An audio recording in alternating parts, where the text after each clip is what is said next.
make sure. and I know then- I read it. And it's just adding that to that top Right, layer of the okay, chart. yes. There's your, There there's it is. that, and I know there's I got it, I just that. can't If, find here, it. if Yes, thank you. you want to look at that stuff, you're welcome to use it. I know I saw it, I just don't know where Well, looks like it's magic time, right?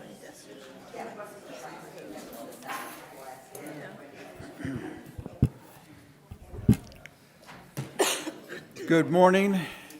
It's now 10 a.m. We'll call this meeting of the Chaves County Board of Commissioners to order. Mike, would you please lead us in the Pledge of Allegiance?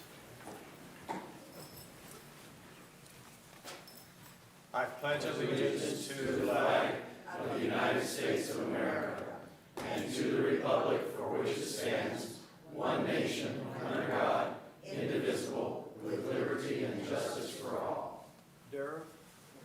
Thank you. Would you, if you feel so led, go to the Lord with me, please? Heavenly Father, Lord, we just thank you for this beautiful, beautiful day here in Chaves County in New Mexico. Thank you so much, Lord, for your blessings that you've given us. Thank you, Lord, for sending people that are interested in this most important job. Let us have ears to hear and an open heart to know your will. Lord, thank you for our law enforcement. Keep them safe. Lord, please bring the rest of the hostages home, and thank God for Israel.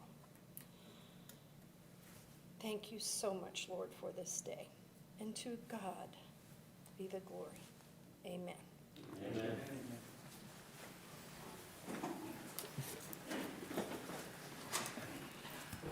Cindy, do we have a quorum? We have a motion to approve the agenda. I move we approve the agenda. Second. Motion by Commissioner Corn and second by Commissioner Perry. Commissioner Wade. Oh, Commissioner Wade, excuse me. And second by Commissioner Perry. All in favor? Aye. Aye. Agenda approved. Mr. Chairman, we have one item we wanted to put before you. It's kind of time sensitive, so we want to do that before we get into the Senate Yes, let's take care of questions. that first, please.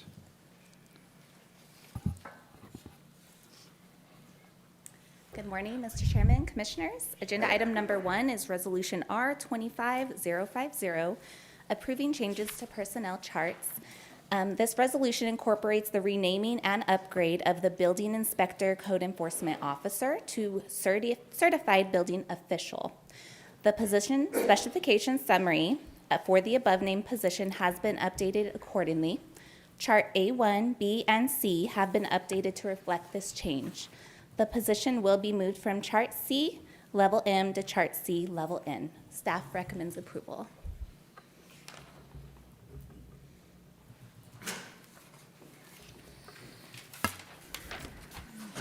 Do we have a motion? Mr. Chairman, I move that we accept Resolution R-25-050, approving changes to the personnel charts.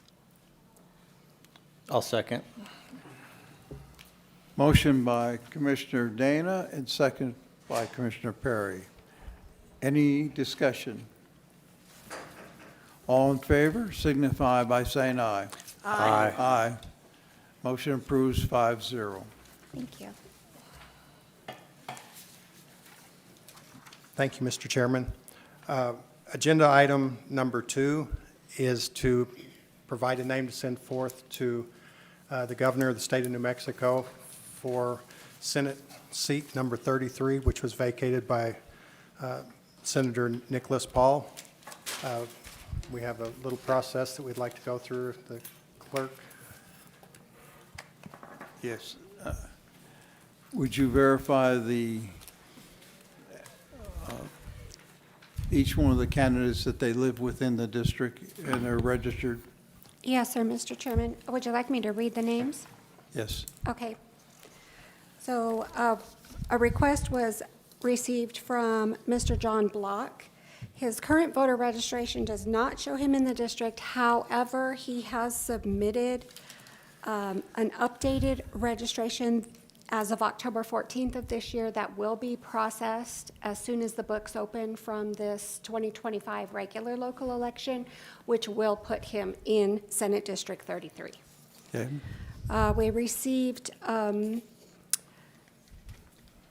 a name, Sergio Gonzalez. Mr. Gonzalez does not live in Senate District 33. He's in 32, and I believe he was notified of that. Yes, that's correct. Lynn Crawford does live in District 33. Mark Fisher does live in Senate District 33, is registered in Senate District 33. Zach Cook is registered in Senate District 33. Rex Wilson also is registered in Senate District 33. Ben Luna Jr. has a registration in Senate District 33. Roy Nichols is registered in Senate District 33, and Matthew Wade is also in Senate District 33. Thank you. And Mr. Chairman, we had one other applicant who withdrew his application when he discovered he was outside of the district, and that was Mr. Lindsay from Tucumcari, or Tularosa, I'm sorry. Okay. Way out of district if he was in Tucumcari. At this time, I think the process is we're going to have each person draw a number from the bowl, which will determine the order in which you will speak. You'll then have an opportunity to address the commission with your qualification, why you want to run, et cetera.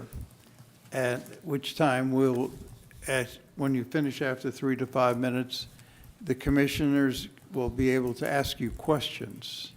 If you have anybody here that would, in your support, that would like to come up and speak at that time after the questions, that'll be acceptable. And Mr. Chairman, we have one individual who is not here today. He's at a scheduled court trial. His name is Matt Wade. He will be the last number out of the bowl since he's not here to draw. He said that he may not even be able to get on the telephone and call, and he understands that if he doesn't respond, that he'll be withdrawn from consideration. And he's fully aware of that, and he's doing what he can to get on, but he may or may not be there. He's going to text Shane when the time comes, and Shane will have to call him directly. But we'll keep you apprised if he Okay. shows. Thank you.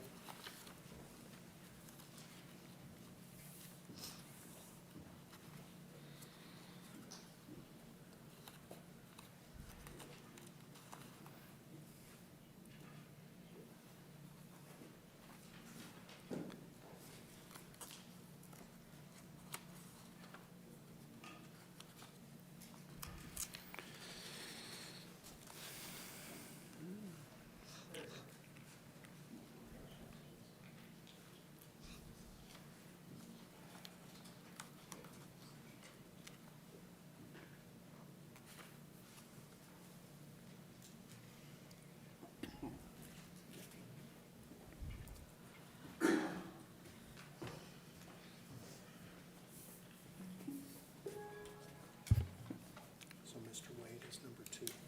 Okay.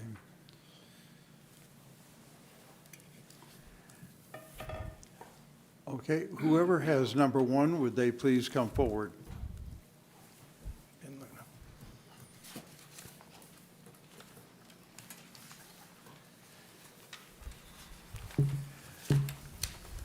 Welcome. Would you please state your name and your address and then proceed? Yeah, my name is Ben Luna, out of Alamogordo, New Mexico, 903 Dewey Lane.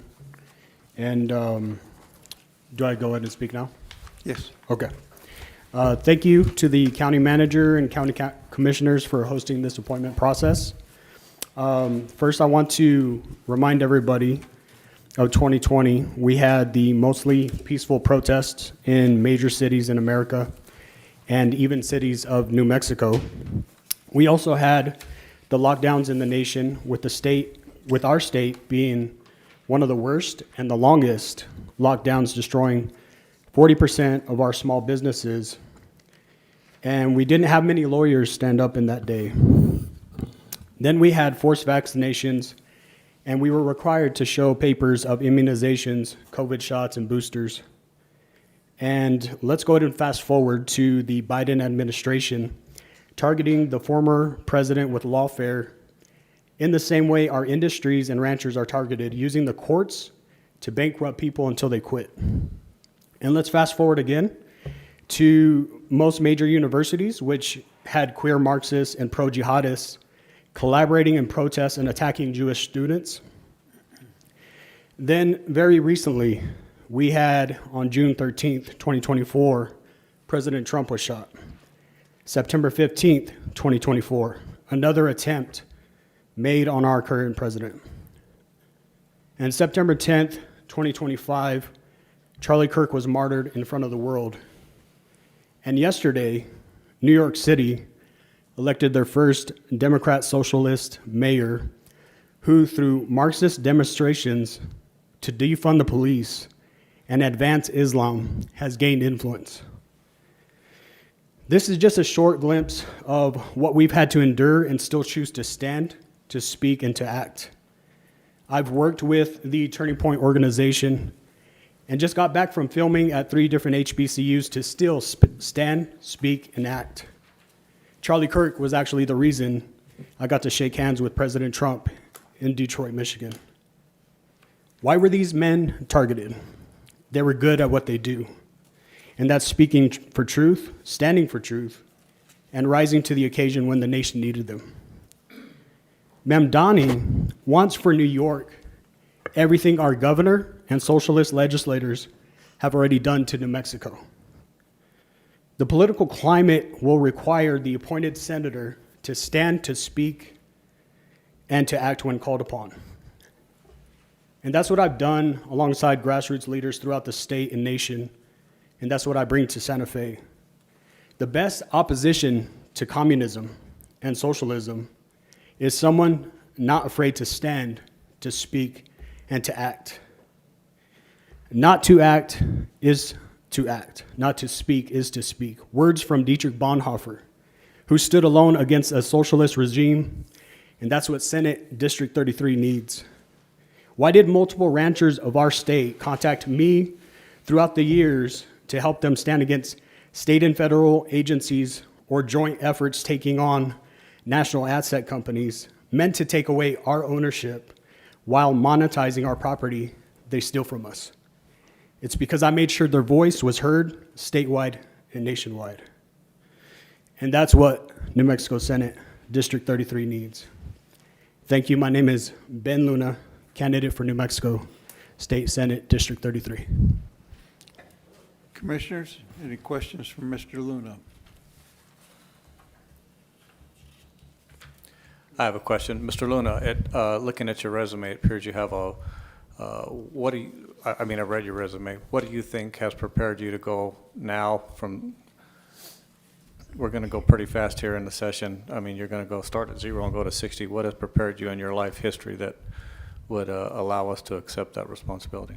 Yeah, so myself and organizers throughout the state, we've actually organized to where we can send 1,100,000 responses to our legislators during the legislative sessions.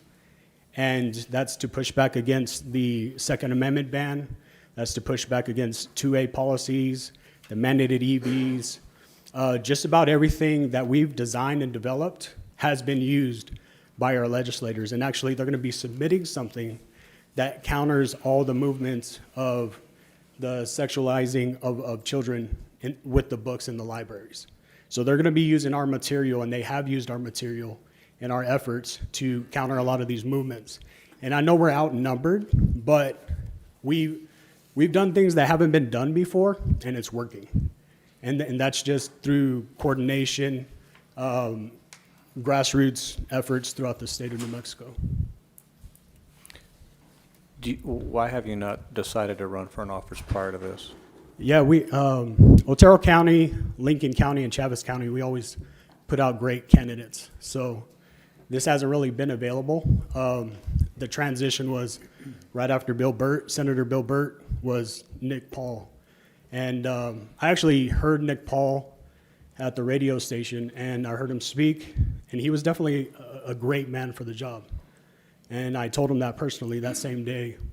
And so, but yeah, we've had a lot of good candidates. You know, it's hard to keep up with conservative counties. Thank you. What do you think are some of the major issues that you would be addressing in the Senate if you were appointed? Well, right now, you know, we have all these surpluses with our budget, and we have no say in the matter at all, and we get told what our money is going to do. And so that would be number one. Very similar to Congress, the spending, the waste. Many of our industries targeted, even though they provide that spending and waste for these legislators to use. That would be number one, because New Mexico families would definitely benefit from that. But when you study Marxism and socialism, you know what they're going to do next. And I think that's what really makes me a great candidate, because I know kind of their strategy. It's if you study history, it's similar tactics, similar policy. And I literally have a book called When a Nation Forgets God about Nazi Germany, and I've highlighted things that have happened in New Mexico and things that are going to happen. And so when you have that understanding, you're not going in blind to what socialists are doing in our legislative sessions. Thank you. Do you have anyone that wishes to speak on your behalf? Today, no. I appreciate that, though. Thank you. Do we have any other questions, commissioners? If not, we'll go to number 2. Thank you. Number 2 was Matt Wade, so Yeah, number 2 is Matt Wade. See if we can contact him. has he sent you a number, Shane?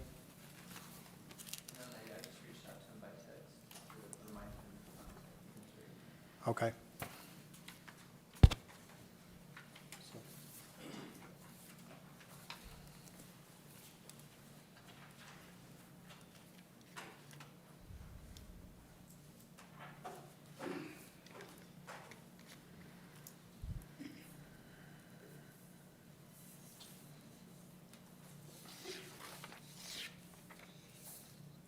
And I've not heard anything from him either, Mr. Chairman. Okay, if we've not heard back from him, then we'll move on. Wait a minute. No. No? Okay, no comment from him. We'll move on to number 3.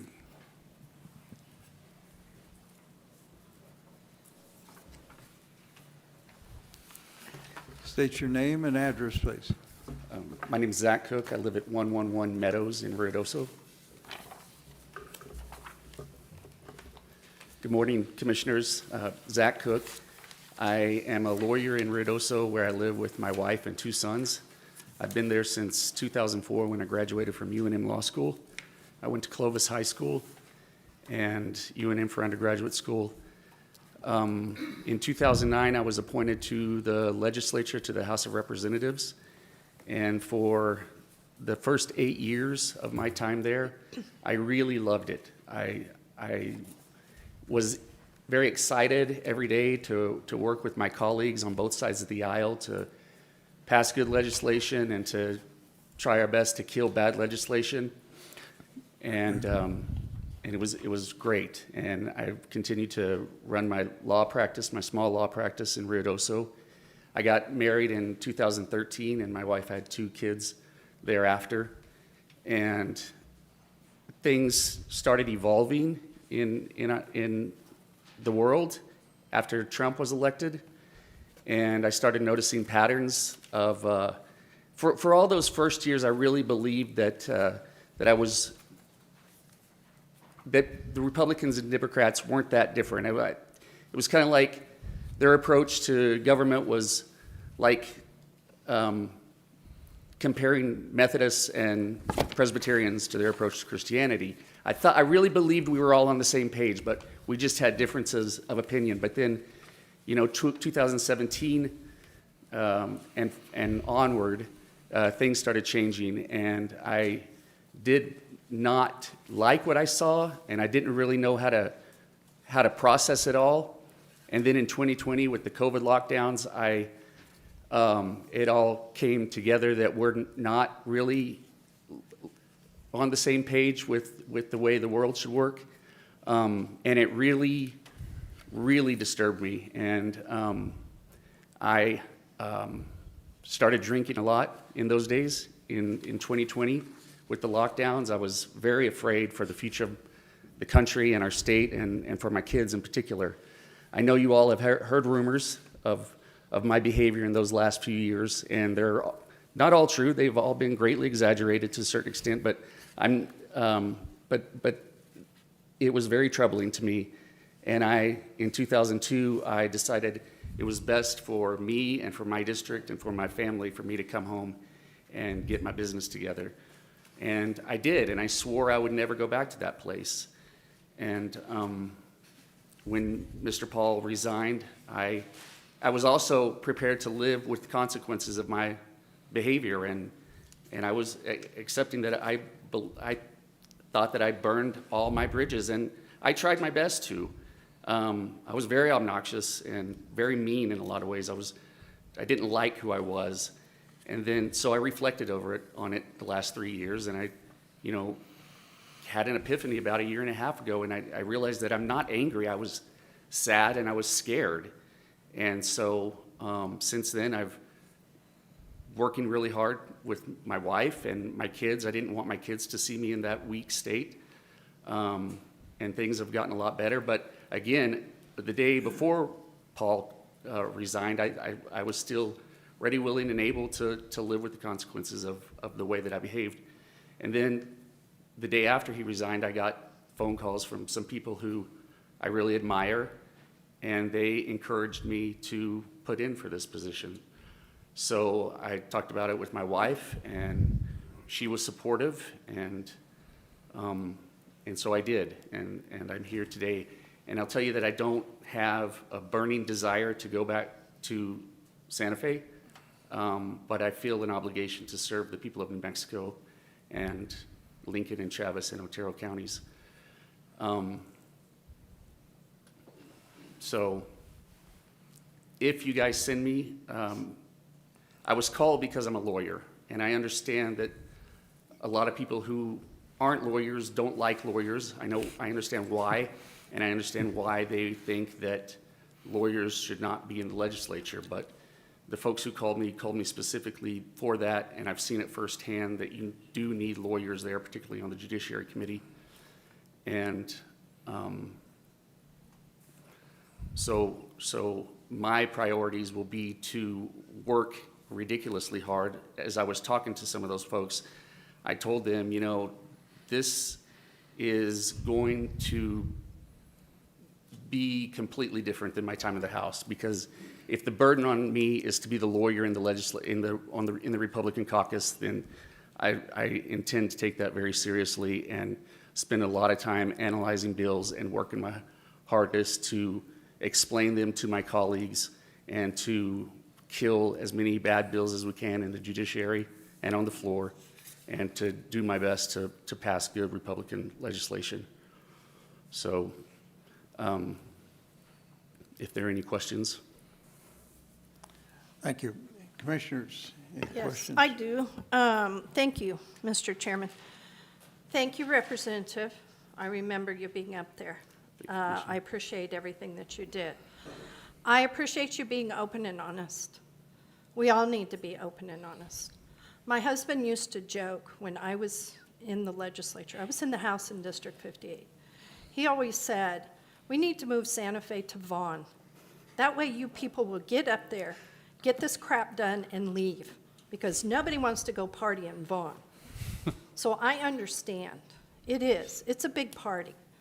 There's something for us to do every night. They wine us and dine us. They call us representative and senators as we go about. When I came home, I was no longer representative. I was mom and I was a wife.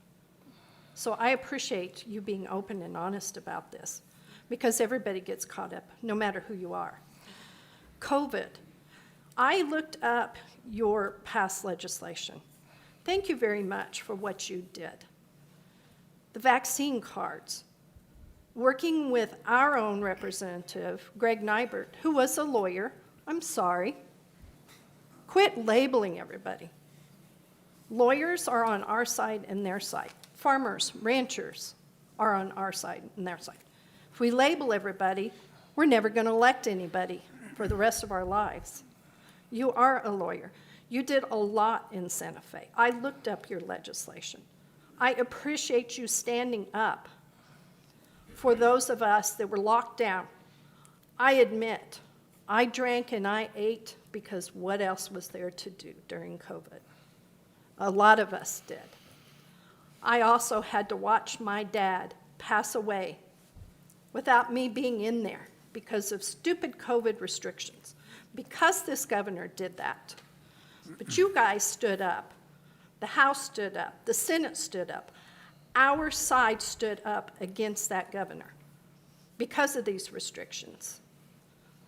And I thank you very much, and I thank all of our legislators for doing that. And I hope that you will fight if you get up there. I hope you'll promise every single citizen in the state of New Mexico, this will never happen again, because it was wrong.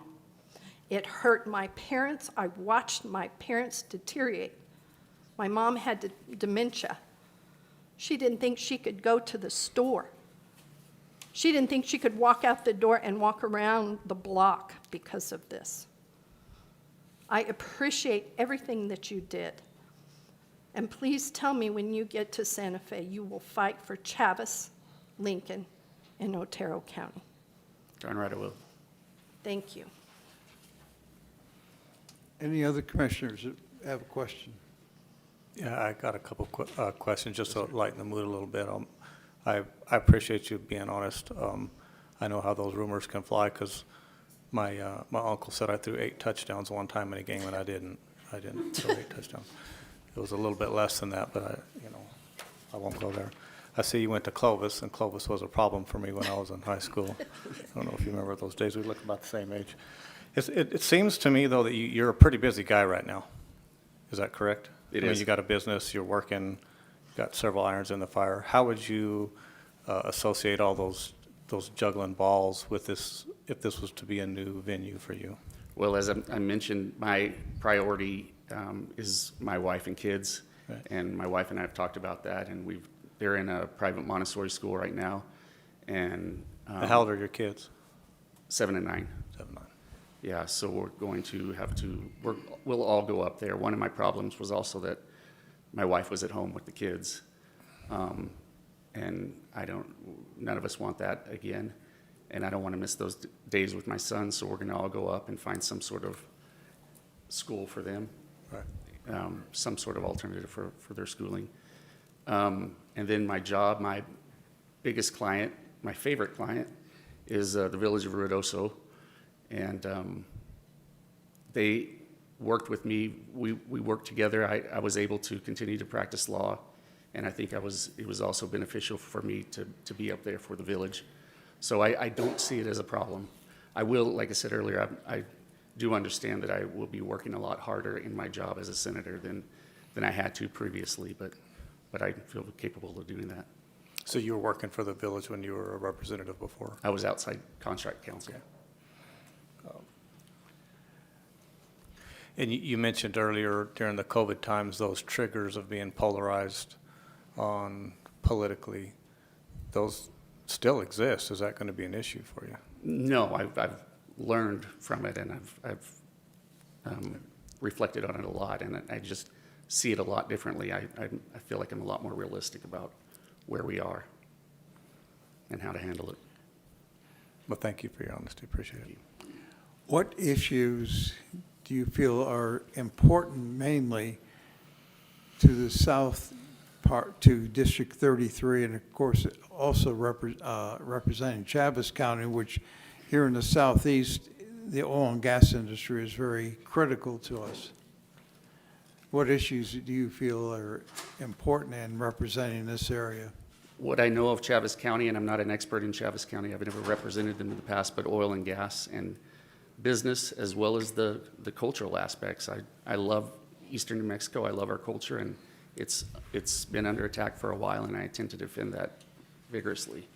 But day-to-day jobs, the economy, oil and gas, education as well, crime as well. I know that's a problem here. I've read that's a problem. Okay, thank you. Any other questions? Commissioner Corn? So on the water issues with these data centers coming in, how do you see our neck of the woods handling the water situation? I mean, it takes quite a lot of water to go through these things, and some of them are saying they're self-cooled and that sort of stuff. I'm not too familiar with some of this data center, but I kind of need to know how you would stand if some of this type legislation went to the state. Well, I'm no expert on the subject matter. I would need to get a lot of input from you guys, but I will do whatever I can to protect water for our ranchers and farmers and other industries in the area. These data centers are all very new to me. Okay, on the education spot of it, it kind of crosses over to the healthcare issues. Do you see in our public schools that these kids with cell phones, do you see, what I'm trying to get at, is there some kind of mental illness with these kids being into these cell phones at an early age? Is it not like drinking or smoking pot or whatever? Is there some kind of law or something that we should be looking at? Because I see that how the elections went last night. I mean, you can receive anything off of this stinking cell phone. This is a tool. And kids all use this tool at a very early age. I mean, my grandkids, they can pick it up, and I tell them the code one time and they remember it. And they can remember a lot of stuff that happens on this stinking thing. Mm-hmm. And I think there needs to be something kind of done about this. I mean, kids at a certain age should just have a flip phone. I mean, we want contact with our kids. We all want contact with our kids. But it's no different than drinking and driving and texting and that sort of stuff. So what do you think about some of that? I've never really thought about the legal aspect of that. I agree that it's very addicting. I've read that it's addicting chemically, just like alcohol or drugs or other things that are addicting. I see it in my sons. One of them, he can't pull himself away. The other one, you call his name and he drops whatever he's doing and comes. So it's a lot about personality, and I totally agree that they are very dangerous. I just sitting here spitballing about it, I could probably back something legally for the schools to limit the use. I'm not a big fan of regulating people and how they live their lives and how they raise their kids and what they do in their own homes. Maybe the best approach to that would just be education, but I think there's a lot of education out there about the dangers of technology for young people. So I don't have a perfect answer right now. I'd be more than willing to look into it and see. My kids are not in public school for many reasons, but I would love to look at how we could regulate that in the school environment and in other public environments. Any other questions? Thank you. Thank you. Mr. Cook, do you have anybody that wants to speak in your behalf? No, sir. Okay, thank you. Before I step down, though, I would speak on behalf of all of the other candidates in here. They're excellent people, and you can't go wrong. Thank you all. Number 4,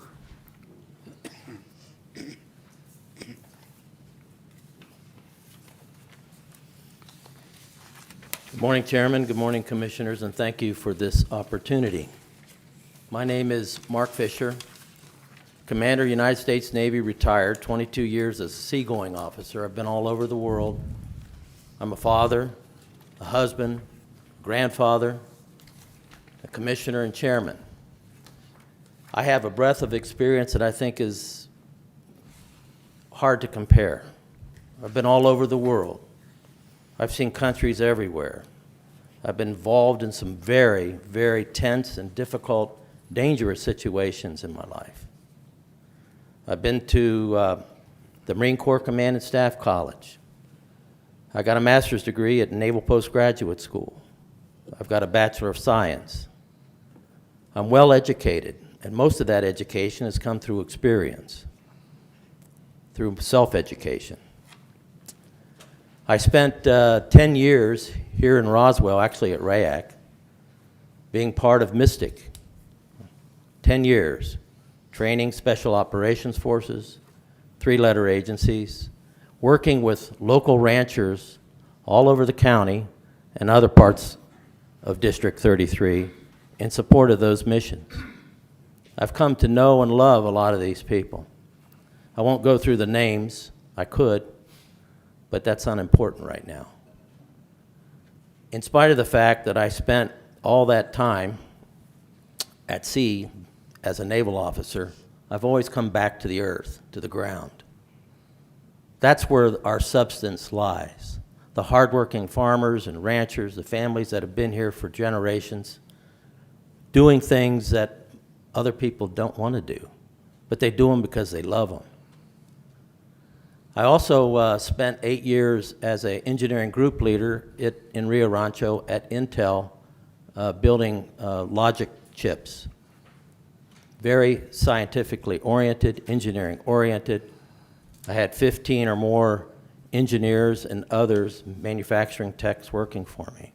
If you think it's difficult having a small business and working with employees, can you imagine 15 arrogant, self-aggrandizing engineers, to put them and make them into a team and lead them, not just through brute force, but through the things that you do in that environment in terms of communication, back and forth. I want to talk about my more recent experience as Lincoln County Commissioner. It was a terrific part of my life that I've engaged in for the last 2.5, almost 3 years now. I got tired, and my wife will tell you that I'd yell at the radio or throw things at the TV, and that can get expensive. And I decided that there was more that I could offer than just loud noises. And so I ran for that position, and I viewed it not just for District 5, which is just one of 5 districts in Lincoln County, but I viewed it as a mission to support Lincoln County. And I think I've been very successful in that. If you go to our commission chambers, which are nothing like these wonderful chambers that you have, you'll see it's different since I took on the chairmanship. And a couple of things I think are very important there. When I first became a commissioner, there were some nice little pictures up on the back of the dais, something like what you have, maybe not quite as nice as what you have. And then the Constitution and the Declaration of Independence were somewhere in the corner. And like some of the other speakers you heard about, or you've heard from so far, and probably will going forward, is that we're losing something in our country.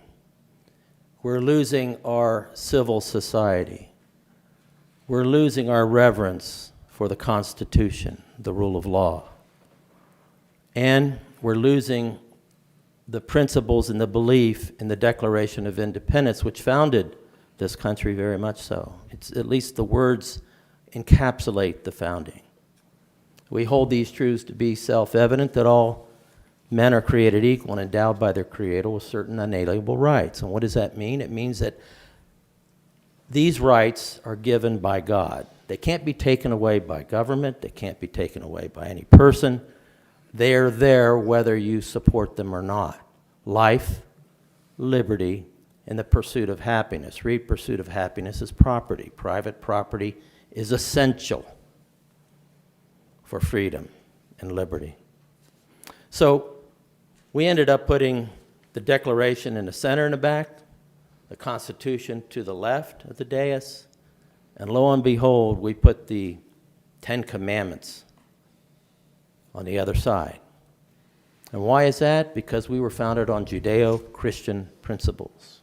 Whether you believe in God or not, it's not a bad thing to say, I will not murder, you shall not murder, or commit adultery, or have false gods, because false gods really end up being something like the phones that so many people carry and pray to more times than they should. Think about that.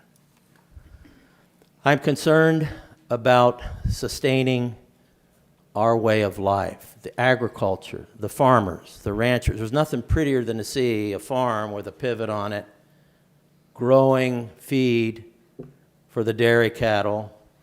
The dairy produces the milk.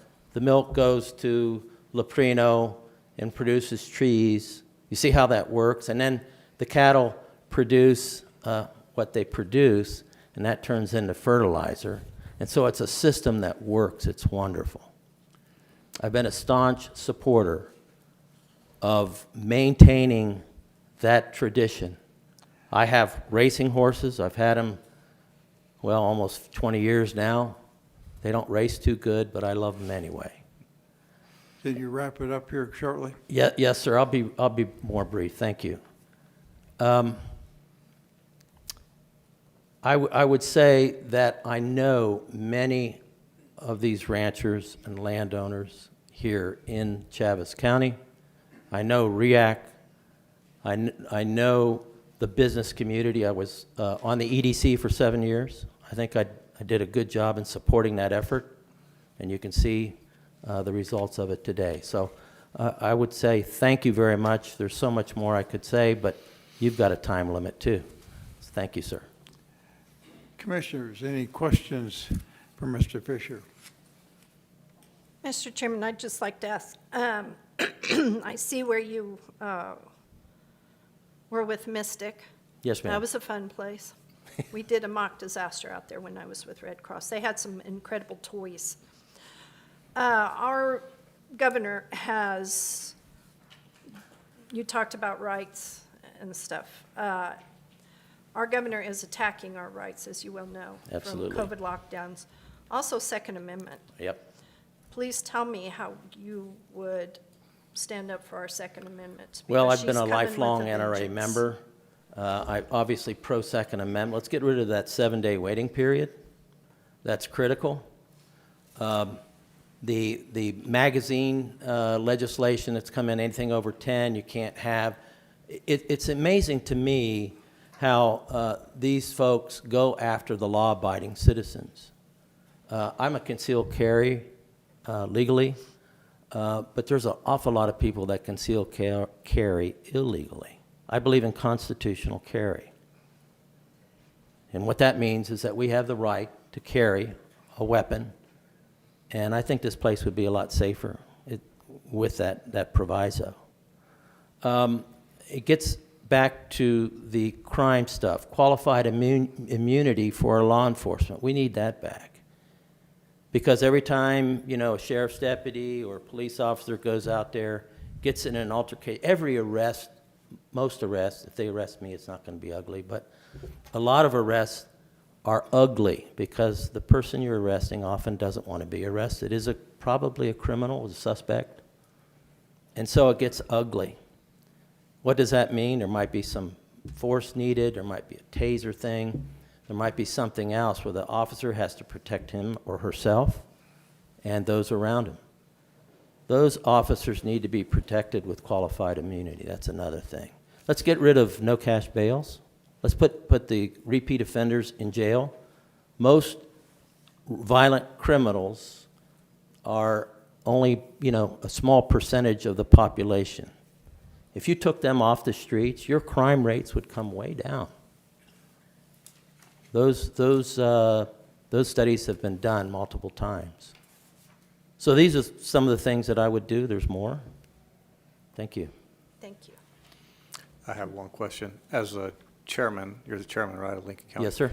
What would be the number one accomplishment or thing you hang your hat on that you're most proudest of getting accomplished over there? There's a lot, but I would say this. Back in 2024, when we had the fires and we had the multiple floods, the whole region was just reeling from this. The village of Ruidoso, the city of Ruidoso Downs, obviously a lot of the county, and including the Mescalero tribe. And we had all these disparate efforts to try to do something about it. But nobody knew what hand was doing what. There was no coordination or collaboration in terms of the effort, or going to Santa Fe, which I did many times, and I haven't talked about that. But I know Nathan Small, I know George Munoz. There's a picture out there with the governor hugging me. I try to push that down, but I can talk to these people. I know how to do it, and that's important, particularly when you're only 16 out of 42. And I can articulate those things. So the Sierra Blanca Regional Task Force, which I organized and led, brought together all the principal stakeholders, including stakeholders from the racetrack, from the village, from the city, from the county, from the tribe. We even had some representation from time to time from Otero County. We brought down FEMA, DHSEM, we brought SBA, and a number of other agencies together to try to coalesce and focus our efforts. And I think we accelerated whatever improvements and progress that has been made. And I think it made a big difference, a positive difference. Thank you. Commissioners, any other questions? Thank you. Thank you, sir, very much. Number 5. Would you like to put Matt Wade in? What do you think? Okay, Mr. Wade is available now? Okay, we'll go ahead and put him through. Thank you, RB.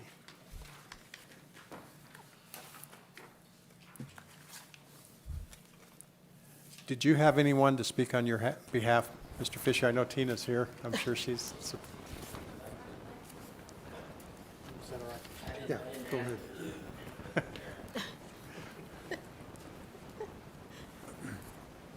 Good morning, Commissioners. My name is Tina Fisher. Mark is my husband. And I just want to say he is a proven leader in more ways than one, in Chaves, Lincoln, and Otero counties. And he has the full support of his family for this. We know the times sink, and we will all be there for him. So, thank you. Thank you.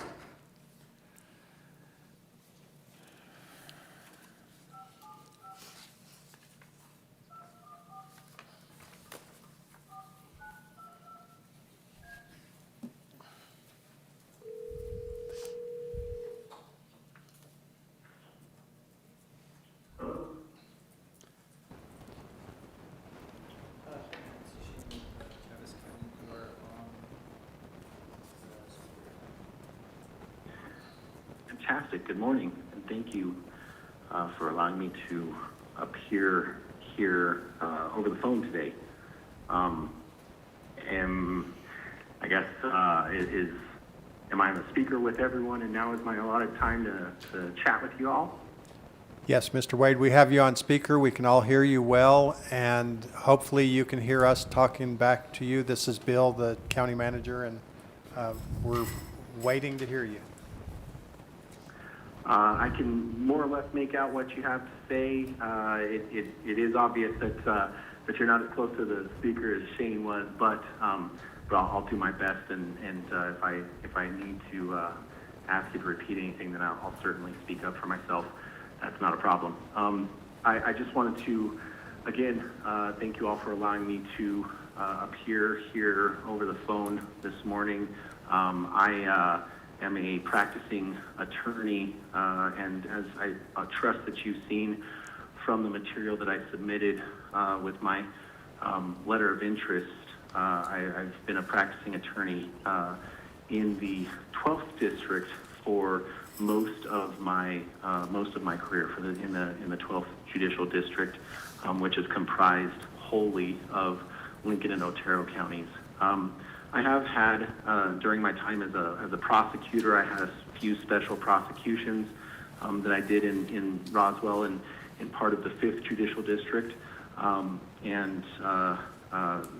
so I did a little bit of practice during my time as a prosecutor there. However, when I was working with the courts, that was strictly with cases that were here in Lincoln or Otero counties. Now that I'm in private practice, I do have clients that are from all over southern New Mexico and all sorts of various places as well, but their business would be here in southern New Mexico, including a few separate clients that are from Roswell, and then also some others from the 5th that are not in District 33, but down in Carlsbad and in that area as well. I believe that. Sorry, I don't know if that was somebody speaking up or not, but I believe that I'm a strong candidate for this position, and one that you should consider because of, as I said in my letter, my ties to the community, and I know that obviously my ties are stronger with Lincoln and Otero counties than they are with Chaves, but that's not by any choice. It's just by happenstance of where my career has taken me thus far. But I've been an advocate for those people that I've represented for a large chunk of my career, for the first 7.5 years and the last 2.5 years, so a total of a decade so far. Those 5 years I worked for the courts, I wasn't an advocate. I was a neutral third party, and that really gave me an opportunity to work with the law itself and to meet a lot of people and hear a lot of people's concerns and their struggles with the law. It was in a different position as they were both parties, and it was in family law, so it usually had to do with a mom and a dad, or a husband and wife, or sometimes grandparents and their grandchildren. But it gave me that unique opportunity to be a sworn officer that upheld the law and worked within the law. You'll see from my resume as well that during that time I was appointed by the Supreme Court to affect the law and to make recommendations to the Supreme Court, and not the law, I should say the rules, but the rules that create the public policy and how all of the lawyers in the entire state of New Mexico work within those domestic rules. And so it is a similar situation in that meeting in a committee that was in Albuquerque, and at that time we met once a month. This was prior to COVID-19, and I took my obligation seriously and went in person every time to those committee meetings in Albuquerque, despite the fact that it was it's a decent haul from Alamogordo, a 3.5-hour drive up to the state bar center, and then another 3.5-hour drive back. But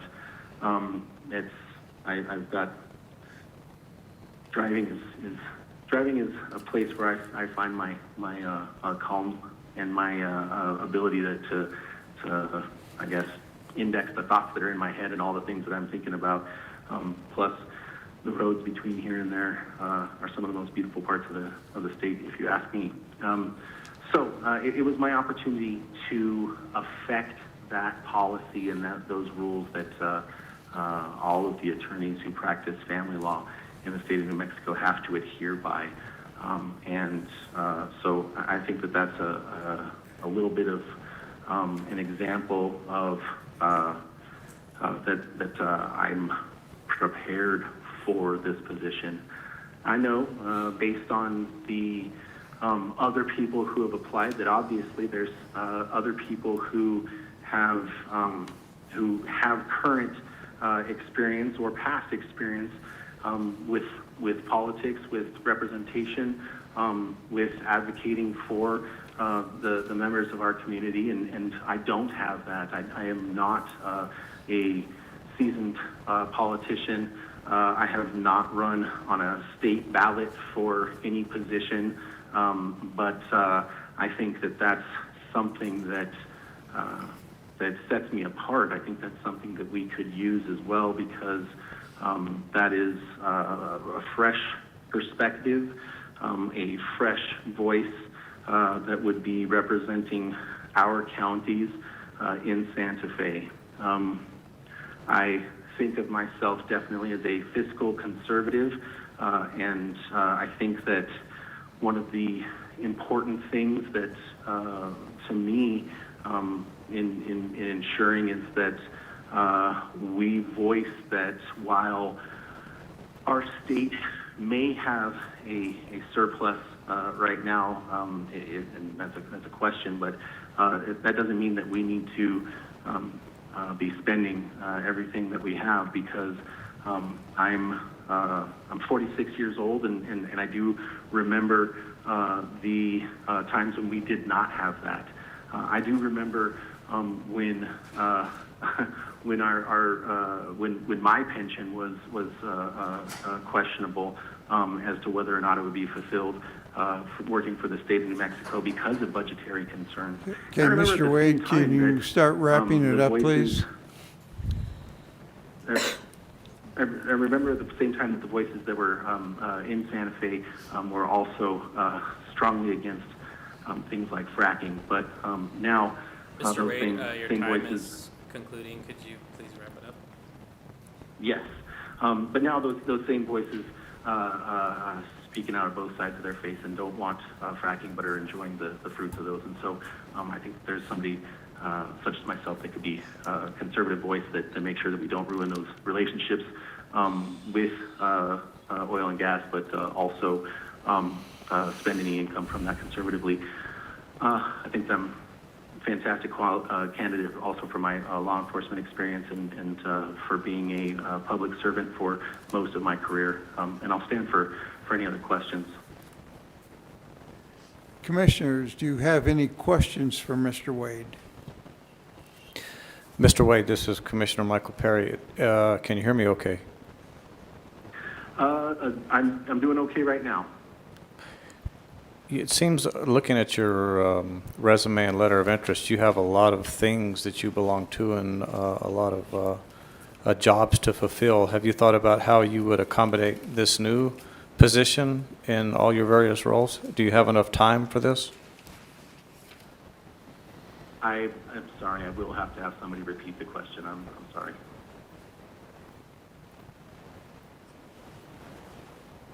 I got to speak in this too. It just seems, looking at your resume, it's very extensive and you have a lot of things going on. How do you plan to make time for this new role if you get this position? Yeah, certainly. So with my other obligations, I actually had previously stepped down as vice president of the Listening Center. Well, did not run for re-election, let me put it that way, with our most recent elections, which were August. And then as my role as president of the Bar Association, that term expires at the end of the calendar year as well. So I do have, I do work in a firm that is a private firm, but I've already spoken with the owner of the firm. They stand behind me on it, and so really my my obligations will be my family, and I'll have time for the for committees and for the session and for the pending election if I was selected as well. So I'm conscious of those things. I'm a busy person, and I think that if you need a job done, you give it to a busy person. Thank you for that answer. Thank you. Any commissioners, any other commissioners have a question for or comment? Mr. Wade, we thank you for joining us, and we understand this is a little difficult for you being out of town, but thank you for calling in. Thank you again for allowing me to appear via phone, and I do appreciate it, and I will stand by your recommendations. Thank you. Thank you. I'm going to go ahead and let you go. If you want to continue watching, we do have a live stream on the website, chaviscounty.gov. Probably hear it better. Thank you.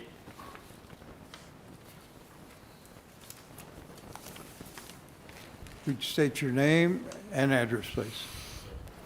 Good morning, Commissioners. My name is R.B. Nichols.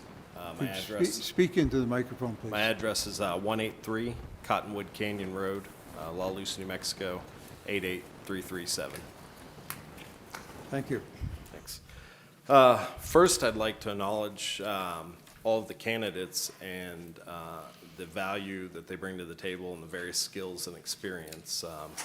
I think everyone's qualified and would do a great job. You all have a tough decision to make, and want to acknowledge that and address what sets me apart. And the first thing would be being an attorney, and why that's important. The Senate Republicans have said that they need an attorney, that they're at a disadvantage without an attorney amongst their ranks.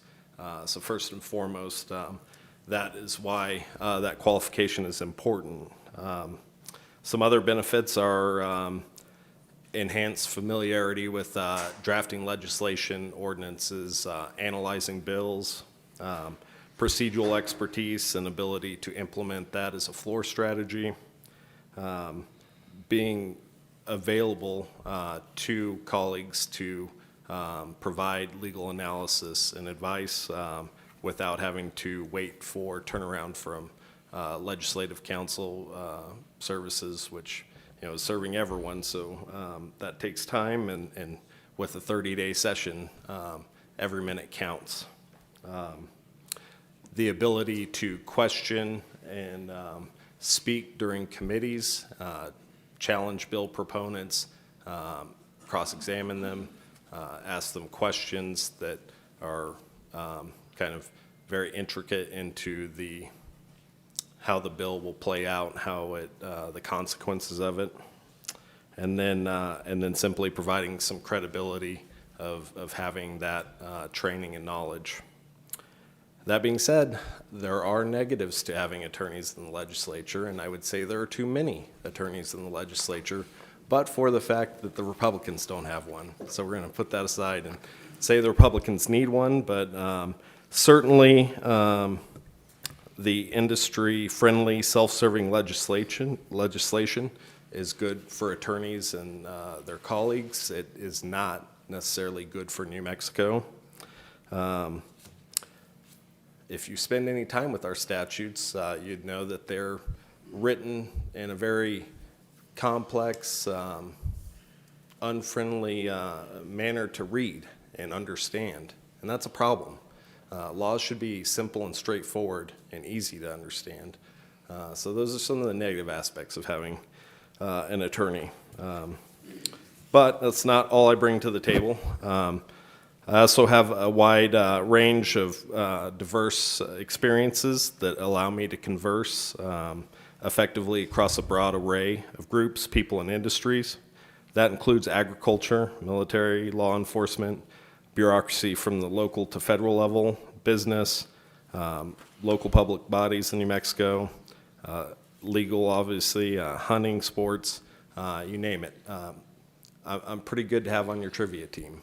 I know a lot of things, and can be helpful in that sense. Also, as an attorney, an essential skill is becoming an expert on whatever issues are present in a case, be it science of forensic investigations to minute details of professions. For me in the Marine Corps, that meant learning the various parts of a jet and being able to ask intelligent questions about that and understanding how they're maintained and what the mechanics do to keep them up. And understanding medical science related to investigations, being able to ask questions about that, even to the detailed requirements of how you carry out your duties as a drill instructor or recruiter. The skill's extremely helpful for drafting legislation, questioning bill proponents and experts, and for debating legislation. A specific way that has come up during my time since I've come back to New Mexico and worked as the county attorney is sitting down and essentially mediating between ranchers and the Forest Service. Talk about oil and water, and for a good reason. But I've had success in getting some positive outcomes for our ranchers and be able to sit down and take what they have to say and put it into context that the Forest Service understands, and then understanding government and all the red tape and nonsense that comes with it, being able to find ways that the Forest Service interest can match up with the ranchers, and everyone can get what they want and need. And that's, I think, something that's important. I have drafted and presented and lobbied for and against legislation. In this past legislative session, I drafted HB 521, the Agritourism Promotion Act, and I've provided testimony at in-session committees and interim committee hearings. And I've fought and advocated against several bills that were bad for Otero County. From serving as the county attorney for Otero County, I have a lot of knowledge of statutes that are in need of amending, and many that would help with economic growth and development, such as expanding industrial revenue bonds to, as housing is a qualifier under that. Too many of the things like that and Local Economic Development Act and others are too complicated and are not serving the purpose that they were intended to do. And that needs to be fixed and addressed so we can unleash the economic power of our area of the state and get growth. Opportunity zones. These are chosen by the governor. It's my understanding that Chaves was able to get 3 in 2018 when they were put in place. Lincoln County and Otero got none. And there's a new round coming up this year where that the governor will be choosing new areas to designate as opportunity zones, and I want to get as many of those in District 33 as possible. Legislative priorities. It's a short session coming up, and my understanding is that unless it's on the governor's list, it's really not going to be considered or an option to have considered. So that means the focus is going to be on fighting and delaying. Mr. Nichols, if you could wrap it up, please. Sure. Shortly. So just fighting the negative legislation that's harmful to our rural interest, and also finding common ground with the other side of the aisle to pass things that are beneficial. Thank you. I stand for questions. Any questions for him? Mr. Chairman, I do. Thank you very much. I have attended, my husband and I, in years past, some of the events at Nichols. They always put on some wonderful events up there, and I thank you very much. I appreciate your background, especially in the Forest Service. the national interest electric transmission corridor that we're all trying to fight right now. That's fantastic. Thank you very much. You're very diverse in what you have been doing. And I agree with you. We need to promote our tourism in this beautiful state a little bit more than what I believe Santa Fe is doing. But you already said your priorities for the session, but she'll probably put whatever she wants. I too would like to know your beliefs on our Second Amendment, because I know that will be coming up. And also, her emergency powers. I know there's something lurking out there. How would you fight this governor on emergency powers, as our past legislators have done? When it comes to the Second Amendment, I can safely say that my personal beliefs are just about any law or regulation is an infringement. So I'm closer to the side where people can have F-18s and tanks than not. The emergency powers, in certain instances, that type of power may be necessary. It's rare and it should be limited, and the legislature absolutely needs to be ready to stand as a check if that is abused, in a manner that is infringing on individual liberty. I go back to what Mr. Fisher said, like, the baseline that I analyze everything through is probably going to be that language from the Declaration of Independence of we all have natural inalienable rights to life, liberty, and pursuit of happiness. And anything that is restricting that needs to be well thought out, debated, and have checks against abuse. Thank you. Thank you, Mr. Chairman. Commissioners, any questions? Yes, Mr. Nichols, I have a question, if you don't mind. It says in your letter of interest resume that you've had a lifelong ambition for a position such as this. Why haven't you considered that before today, and why today? Timing and opportunity. I moved away for college and then military service, and then realized I wanted to come home. I wanted to carry on the family legacy. And so I came back in 2020, which is a weird time to come back. It was. And then I've been getting my feet wet as the county attorney and being a sponge, soaking up knowledge. And to be honest, I would have been interested in running for this when Senator Burt retired. But Senator Paul, who's a friend and someone I've worked with, I went to high school with him, was called up essentially, and so I respected that and feared my time would come. I didn't think it would come this soon. I do have a lot of irons in the fire, and so, but for this opportunity coming up and feeling compelled, something that really frustrates me. I do a lot of this work already. It aligns with what I'm doing to advocate for the county, but I'm limited in what I can say. I'm talked down to, and I don't get to vote, and it pisses me off. I'll do it, but I would much rather be in the seat and be the man in the arena that's taking the criticism, but also getting to do what I believe is right for the good of the community and advocating for those that don't necessarily have a voice. Regardless of this outcome, would you run for this in a year and a half? Maybe.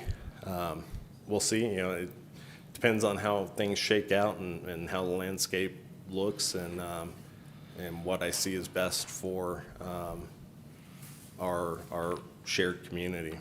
Well, one thing you and I share, I hope that we share, I'm not afraid to throw a rock at the Forest Service, basically because of some of the inefficiencies that I think they have. But you said that you had worked in, sounds like the mitigation of some issues with the Forest Service towards grazing lessees. Could you just give me a real thumbnail sketch of what that was? One particular allotment in the Sacramento district takes the brunt of a lot of litigation. For having 112,000 acres, it seems that every damn endangered species that is around is on that allotment. And so we have had higher level discussions. It's obviously a county interest because we want to support our agriculture, we want to protect our heritage, and we value our ranchers and their contribution. And it's even a national security issue, food security. We need local beef, among other things. So we've been fighting over the herd size and going back and forth about the science. And if you talk to anyone that's been part of some of those meetings, I've held the Forest Service to task and had them explain their metrics, and sometimes they can't. It's true that for 30 years those metrics have not been met, yet the spotted owl's doing pretty dang good by their own studies and emissions. And so it's conversations like that and finding ways that we can protect the Forest Service from litigation and the allotment owners, and allow the rancher to operate a business. It's easy for government to, they have a job regardless of what happens. Their paycheck's going to come, except for now. But the rancher doesn't. They have to be able to raise cattle and sell them, and emphasizing that to the Forest Service and making sure they're taking that into consideration, I think, is absolutely very important. Thank you. As the attorney for the Otero County, as you're employed by them, will you have the time to spend in the sessions and to travel to the various committee meetings and et cetera that's required by this office? It's a very valid question that I've been thinking hard about. I did speak to my colleague, Mr. Cook, who has been in the seat, so to speak, and served as counsel for Ruidoso during that time. And I think it is doable. I will have to cut some other responsibilities and aspects of my life back, and I'm going to have to rely on family support network to make sure that I'm able to focus on this and serve our 3 counties. So. Okay. Do you have anyone that wishes to speak on your behalf here today? Not that I'm aware of. Any other questions? Thank you. Thank you. Number 6.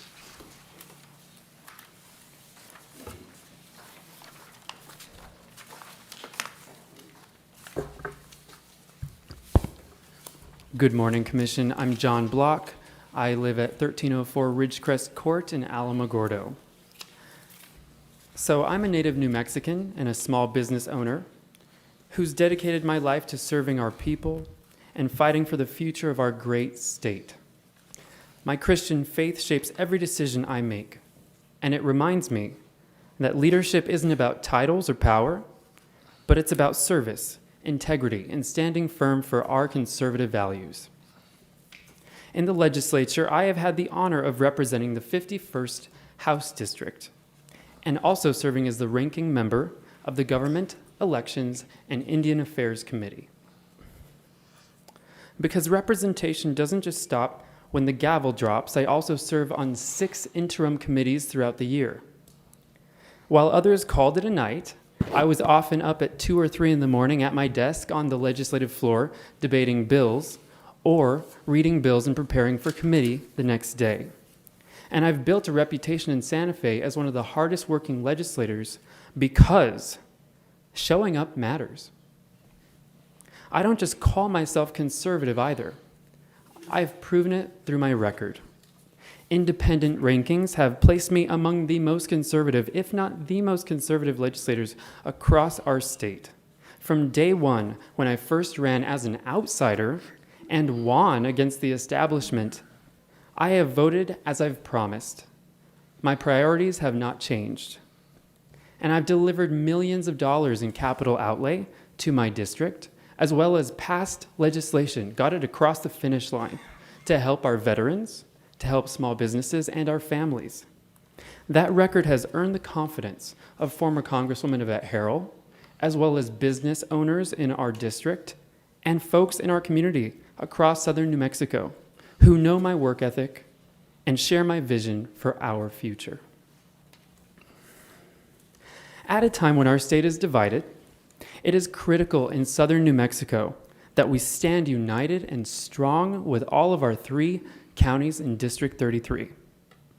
Our counties make up the Senate district. They share a common vision for growth, opportunity, and conservative leadership that works hard for you.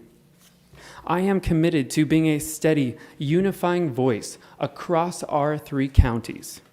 There are 42 members of the legislature right now in the Senate. Only 16 of those are Republicans. That means that every Republican seat must be filled with the strongest possible conservative voice, someone fully prepared to fight for our principles and knows how to get results on day one. The person chosen for this role will help decide whether the conservative voice in Santa Fe grows stronger or grows weaker. I bring the experience, the stamina, and the strategic knowledge to keep that voice strong, effective, and ready on day one. The appointee to this seat will also serve on the Judiciary Committee. It is the most important committee in the Senate other than the Finance Committee. It requires somebody who already knows how to move legislation forward, who can build coalitions and stop radical legislation before it even hits the floor. That's exactly what I've been doing in the House, killing bad legislation, defending our communities, and keeping common sense leadership alive in Santa Fe. I have built strong relationships across both chambers and across both parties. I know how to navigate committees, deliver results, and southern New Mexico's voice will be represented when I hit the Senate floor. When I step into the Senate, there won't be a learning curve. I already know how Santa Fe works, and I know how to make it work for Chaves, Lincoln, and Otero counties. I am ready to bring that same determination, energy, and results-driven leadership to the Senate to make sure that our region's voice is more powerful than it ever has been before. I thank you all so much for your consideration, and I look forward to taking your questions. Thank you, Mr. Chairman. Do you have anyone that wishes to speak on your behalf here? Yes, sir. I have Representative Angelita Mejia from here in Chaves County. Okay.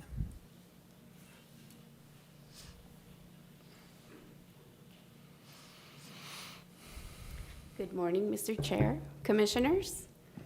I'm here today to speak on the behalf of John Block, a dedicated public servant and a tireless advocate for our community.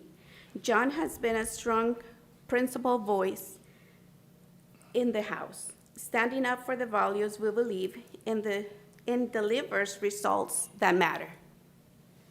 Now, as he seeks a seat in the Senate, I have no doubt that he will be an even greater force, bringing bold leadership, integrity, and a clear vision of a stronger future. Let's stand with John and help him continue the fight for us, for all New Mexico. Thank you. Thank you. Commissioners, do you have any questions for Mr. Block? Thank you, Mr. Chairman. Yes, I do. You didn't have to bring the big guns. I don't have to ask you about Second Amendment. I've watched you on the floor. Kudos. I've watched you on the floor for our, like I said, our Second Amendment, our pro-life, everything. I've watched you on the floor many times because that's where we, as a minority, I've been up there, I was a minority on the floor too. That's where I used to call it slow this train down. And I just thank you very much for standing up for our Second Amendment, for our freedoms. As I told Representative Zach Cook, thank you very much for standing with Representative Greg Nybert in trying to pull back and rein in what this governor is doing to our freedoms every day. I appreciate that. If you get this position, will you go ahead and run? I know you're going to have to run again for it, but also, I call it training up. Do you have somebody to take your position in the House? We've got to maintain and keep good, strong conservatives no matter where, because we are in the minority, and we've got to maintain what we have in strength. Thank you, Mr. Chairman, and thank you, Commissioner, for the question. Yes, that's a good question. I will run for re-election if put in this position as senator, and I am one of these people who believes in building up our good folks across our state, so I will absolutely be advocating for a few names to be put forward for the current House seat I have. Thankfully, it's in one county, so the governor will not have a choice, but I will say I will leave that decision to the commission because they're the ones who were elected as commissioners to have that responsibility, and I would not be inclined to tell them what to do. I would ask them to consider all the candidates. Thank you. I appreciate that because, like I said, I don't want to lose any more conservatism up there because we're in the minority as it is. Agreed. Thank you. I appreciate that. Thank you, Commissioner. Commissioners, any other questions for? A question that kind of dovetails into what Ms. Darrow was saying. I didn't realize you were on 6 interim committees, which is a lot.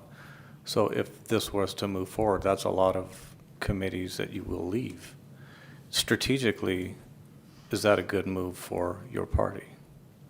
Thank you, Commissioner and Mr. Chairman.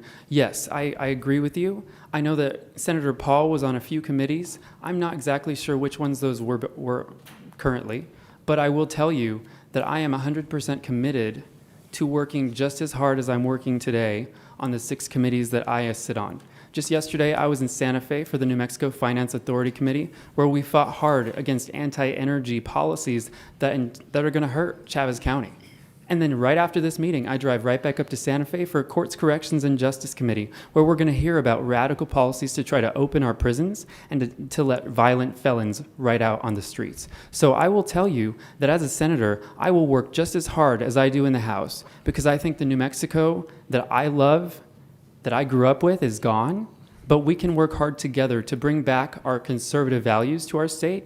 And I believe that that representation doesn't just start the first day I get appointed to this seat. It starts every single day after that. Because as conservatives, we need to stand together and we need to show up. Many times I'm the only Republican who shows up to many of these interim committees. But I am 100% ready and able to do the same job that I'm doing today. Commissioners, any other questions? Mr. Block, thank you. Thank you, Mr. Chairman. Thank you. Number 7.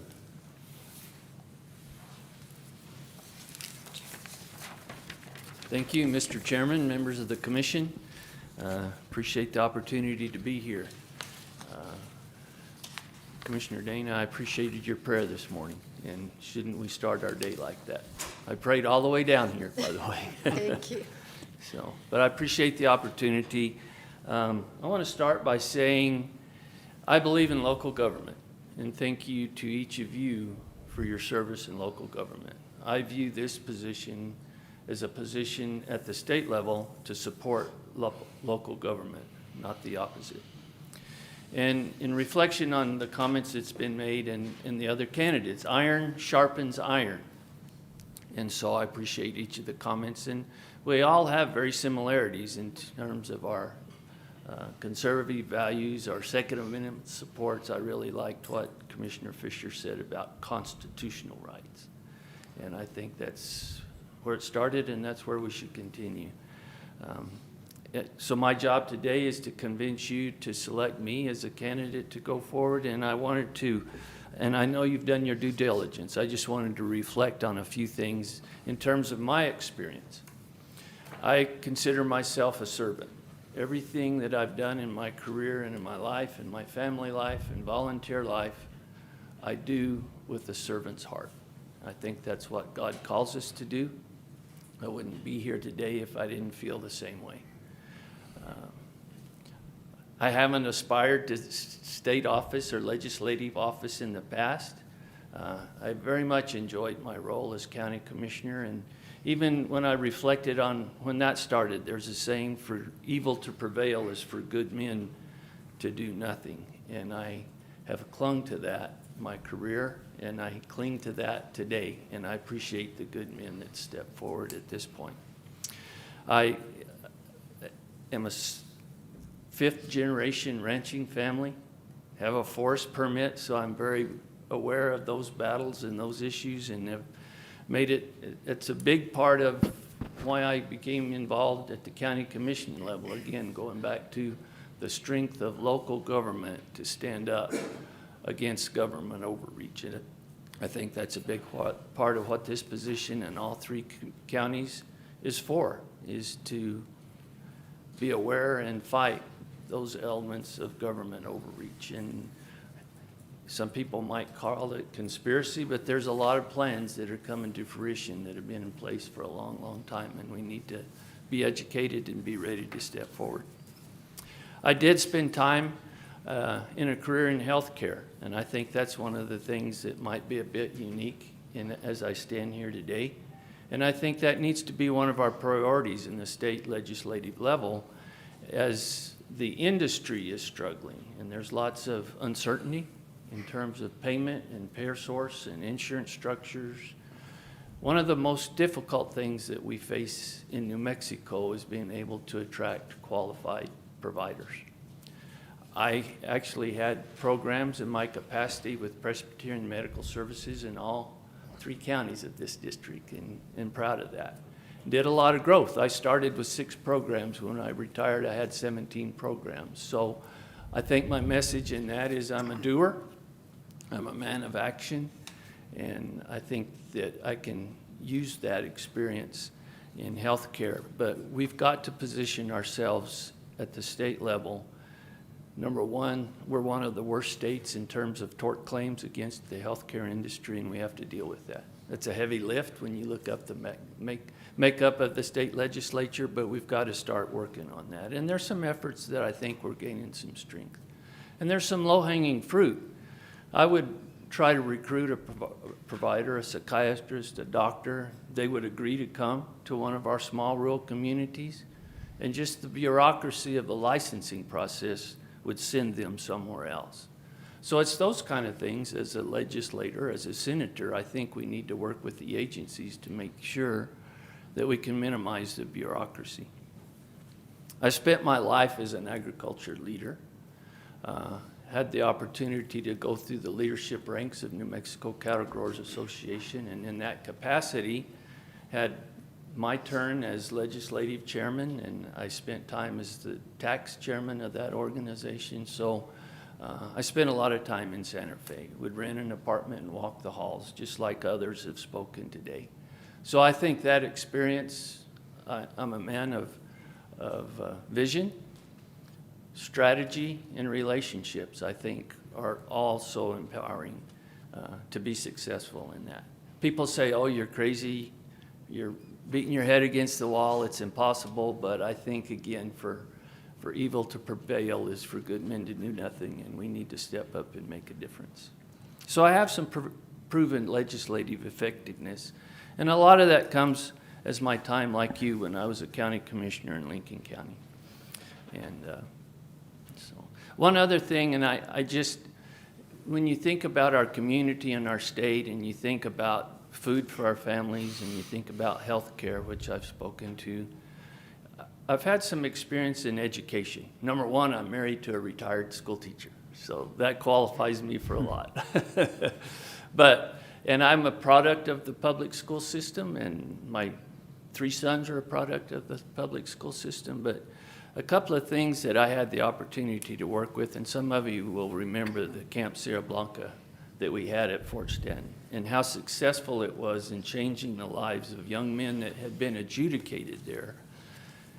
And when they left successfully, they left with a diploma, without bars and without fences, but with love and attention. And staff, like myself, had a servant's heart for the mission of what those young men were dealing with.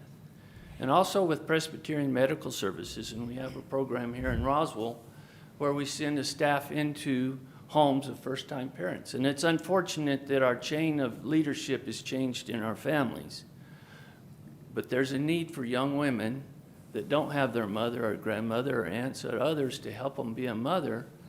And there's curriculum to help them measure the development of their child. And we've had Mr. Wilson, can tremendous- you wrap it up Sure, here, sir? thank you. So in conclusion, I think I have a cross-section and a diversity in the 3 counties that this Senate represents. And I just place myself before you with a servant's heart and ask for your consideration. Thank you. Mr. Wilson, do you have anyone that would like to speak on your behalf? My good friend Lauren Patterson, thank you. Chairman, members of the commission, my name is Lauren Patterson. I am the immediate past president of New Mexico Cattle Growers Association, and very honored to speak on Rex's behalf this morning.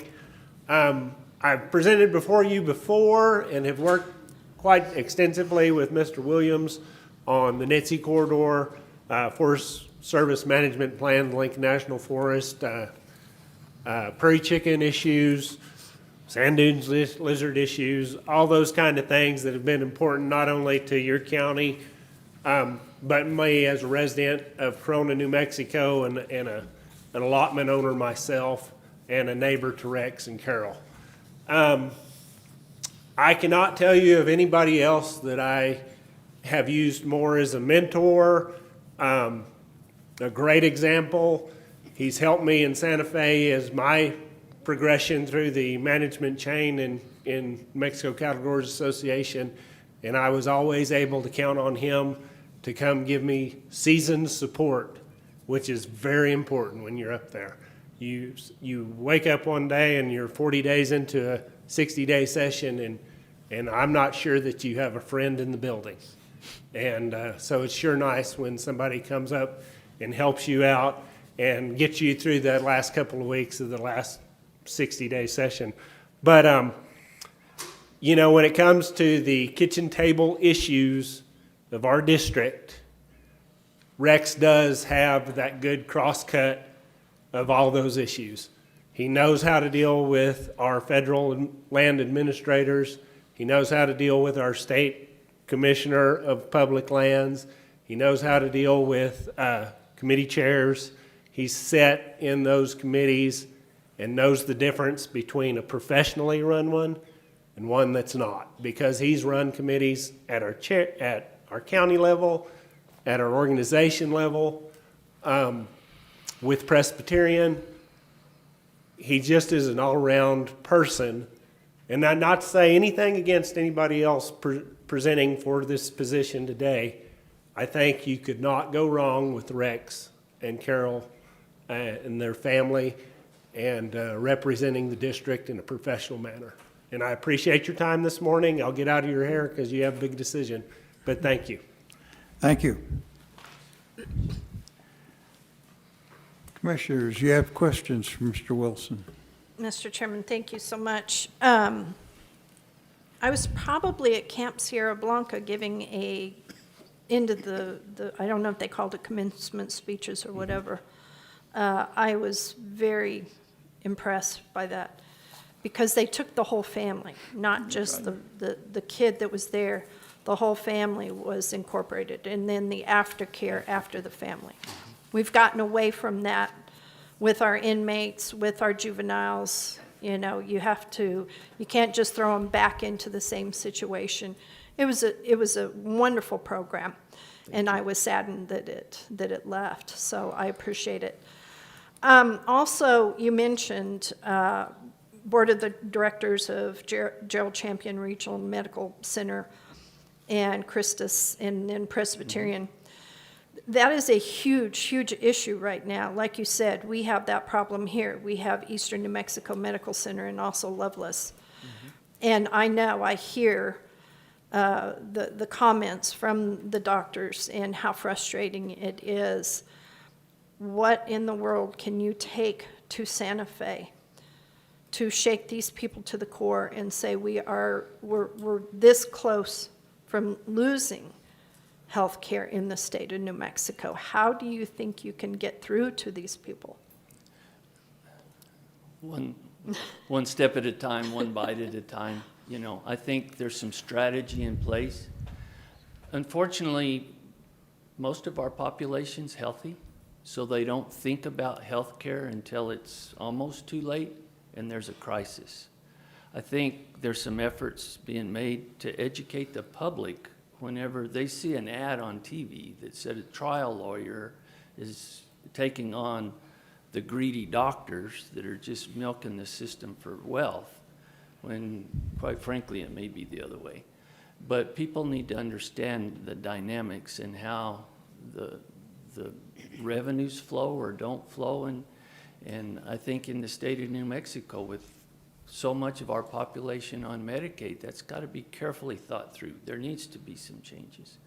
But, and it is a national crisis in terms of recruitment of providers. And thank goodness for advanced practitioners and nurse practitioners, especially in rural communities. And that was something I was always proud of. We were able to bring resources to communities that weren't there for health care. So, but I think some of the just simple bureaucracy of being able to get people licensed timely. Behavioral health providers are some of the worst to get licensed.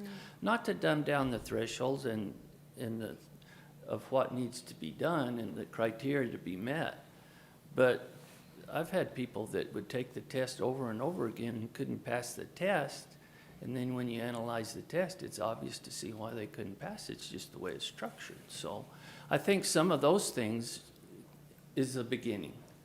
And there's some, national movements and organizations making efforts to try to solve the problem. And, import providers from other countries, there's success in that. Unfortunately, we'd like to grow our own, but there's such a demand that we've got to find resources to bring people to our communities.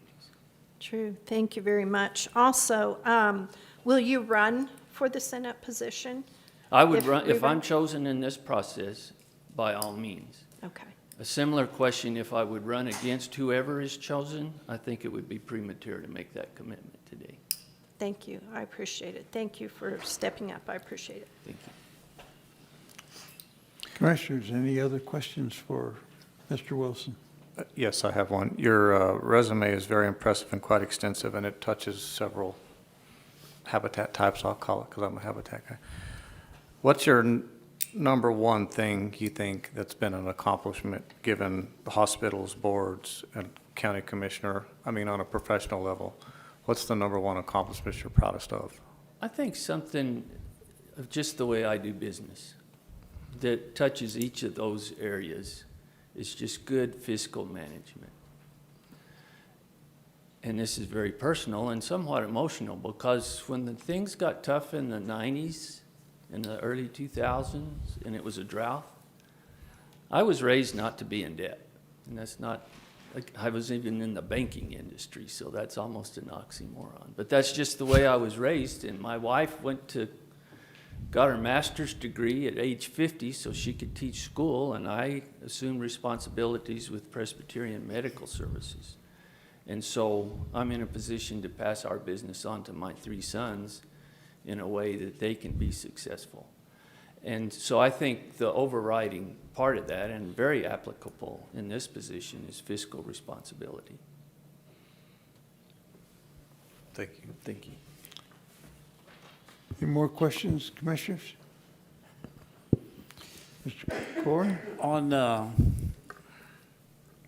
what I asked a question on earlier about the cell phones and that sort of stuff, what is your opinion on some of that? Well, I agreed with the statement you made. It's a tool.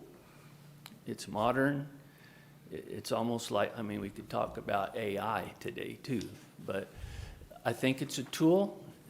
My first response is it's parental responsibility to set boundaries for their children. In the absence of that, I'm not sure it's the government's place to make those decisions, but I think there should be a platform for local school districts to make those decisions. But is it no different than a gun? I mean, they're always attacking the gun. Right. And the gun Is is a tool. the responsibility of Right. whoever is using it. This is a responsibility of whoever is using it, and I think the young kids that are under the age of 18 should only have a flip phone. So, there you go. That's all I'm getting at. As Yeah. long as they can communicate with their parents, grandparents. I agree. It's a tool. Their It needs friends. to be It's a managed. tool. It needs to be managed more, and I think there needs to be something that. Because, point well taken, and it was said earlier, it has addictive characteristics that can be very devastating, and the information there needs to be screened. And do you believe that, you know, it is addictive, like a drug, like what I was saying before? Government is a place for those discussions to take place, for people to come to conclusions on how they should manage themselves. Okay, good. Okay? Mr. Chairman, members, thank Mr. you. Wilson, thank you.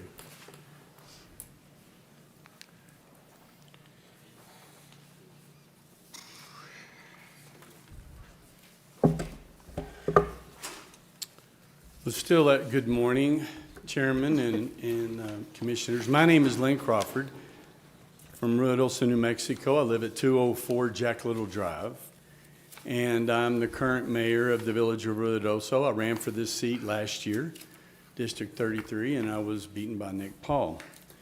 Been married for a lot of years, have two wonderful girls, both of them very successful, have great grandchildren. I'm a Christian, conservative. That goes without saying. I've talked about it many times when I was on the campaign trail. Some of the things that I want to talk about, and we have a great slate of candidates. I'm very much relieved today after seeing, I knew some of them before, but after hearing them today, I think we're really in good hands. You have a tough job. With the last couple of years that we've had the tragedies of the fires and the floods, when the city of Roswell came to our security, also Chaves County, Otero County, and Alamogordo. It made me realize then that we're all in this together, because without you guys taking in the people that were fleeing from the fires at that particular time, we really wouldn't have had much hope.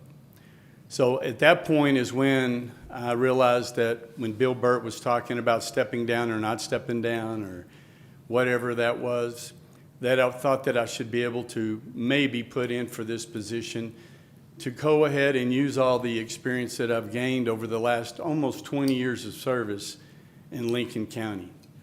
I've helped start and serve on the Domestic Violence Shelter Board, HEAL, also working through all the chairs to become the president of that, seeing how that ties in to all the substance abuse that we've talked about briefly here. If you look on my resume, I also serve on the state DWI council. That's not by accident. That's to find out how do we help those ladies, because so many of those folks have substance abuse. So through my experience that you see, I'm on a lot of different commissions, a lot of different committees. A lot of that is by design. As I said, I'm the mayor. I'm on my second term at the Village of Ruidoso. Through that, I've learned how to deal with every agency that you can imagine. You yourselves have had to deal with that. I've talked to your mayor, Tim Jennings, many times over the floods. On how do we get more action, less talk out of the federal government, out of Homeland Security, out of NRCS, USDA, all of the other agencies that are involved. And the answer to that is we all have to stick together. You have to have a plan, and you have to be diligent. One of the things that's made us somewhat successful in Ruidoso and Lincoln County is that we haven't given up. When I took over, yes, boom, right off the bat, we had COVID. What a wonderful surprise. I thought I was going to get to be the mayor of Mayberry RFD, and it wasn't quite so. It was difficult. But I did go see the governor. She did let me see her. I did have to wear a mask, and that was before I had, the mandated shots, which I didn't get. So what kind of a deal can I strike with you to leave our businesses alone? We have sanitation stations, we have masks, we have safety protocols, because at that time we didn't know what we know now. Everybody was terrified.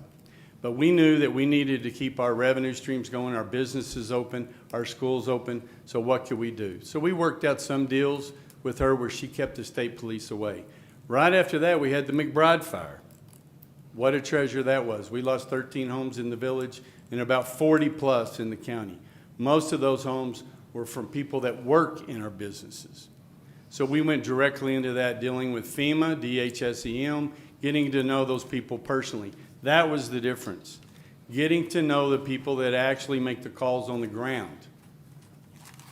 The people that are in the offices that when you walk over to the Emergency Operations Center, you talk to them and you tell them about your address and the issue I have with your home. What can we do to help those people? They make it happen.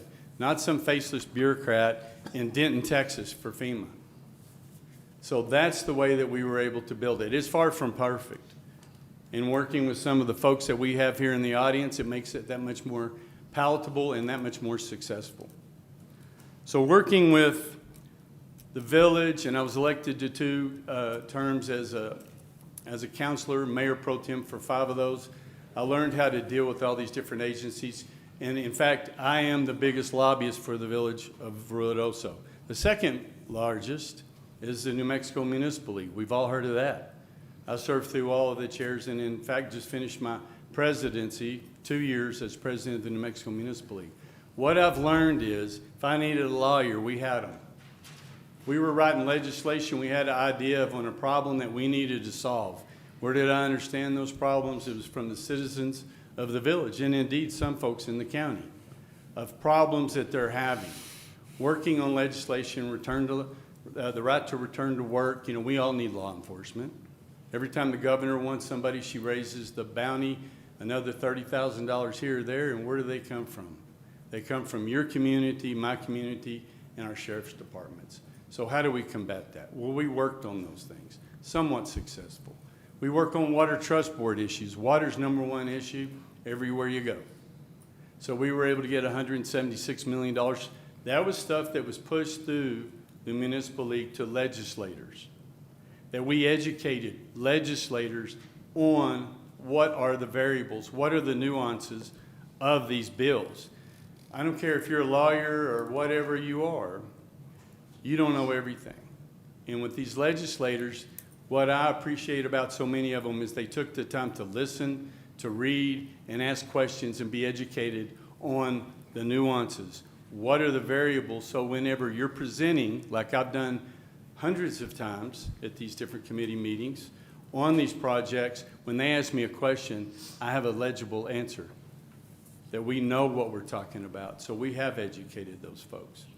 So working with the New Mexico League on all kinds of issues that deal with your community, your counties, because we're very interrelated with the Association of Counties, on how do we get things fixed that mean, somebody said kitchen top issues, kitchen table issues. Those are the things that we work on. The Second Amendment, those are given. I mean, you don't back up on any of those ideals. The Constitution, those things are not being changed.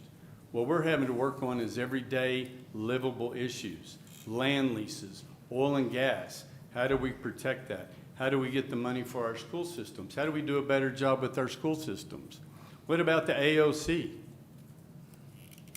Catch and release, cashless bail, all of those things that we deal with. I have a police officer that I put up for appointment that was ratified. I deal with the police department daily on a small community like ours, on all of the problems that we have, seeing what we have in the street. And where are these people coming from? They're not Rudosans. They're not from Lincoln County. They're not from Chaves. We don't know where they're from. They don't even know where they're from. So what do we do with those people? And how do we get a better handle on our administrative office of courts? Those are a lot of issues that we need to deal with and work on right now. I do know the people in Santa Fe. I do know how to get legislation drafted, and not one person or one entity drafts it. It's a lot of work putting those in together. Those of you that know. It's doing the presentation, but it's being able to sit across from whatever table that you're at, whatever hallway that you're in, and talk to these people about the issues. Because regardless of what we all think, if you don't get a Democrat involved, we're not going to get some of these things through. Mr. Crawford, could you wrap it up, please? You bet. And I'll finish with that to say that it's not just the legislators, it's not just the secretaries of all these other departments, it's the people that work in those offices. Those are people that we know, that I spend time. After we finish this meeting today, we have the Infrastructure Committee conference going on in Albuquerque, and I'll be headed that way to visit with just those people. And I'll stand for any questions. Do you have anybody that wants to speak on your behalf? No, my wife is on her way back from Texas. My mother-in-law is moving in with us. So we're real happy about that, and everybody else is at the Infrastructure Conference. Commissioners, do you have any questions for Mr. Crawford? Yes, Mr. Chairman, I do. Gosh, you must have a relationship with the governor if you got the state police to not come, because the state police did come to Chaves County. They came to Roswell. They went into many businesses in Roswell because I had to get the calls. Our sheriff had to go tell the state police, get out of Chaves County. So, yeah, I don't know how you did that, but I do have a question for you. Will you continue as mayor and also as senator if you get this position? You'll do both jobs. Most of those, it's a day-in job. This mayor job is not a paid position. Well, $500 a month, whether you need it or not. And I've been doing it now for 8 years, and before that, I was doing it as a councilman. I have my own funds, and then I am gracious enough, I'm fortunate enough to work for a bunch of gracious folks at the Ruidoso Jockey Club at the track, that I have 8 months off. They support this decision 100%. So being mayor puts me in the mix of things all day, every day, and makes me that much more attuned to the things that are going on in the state.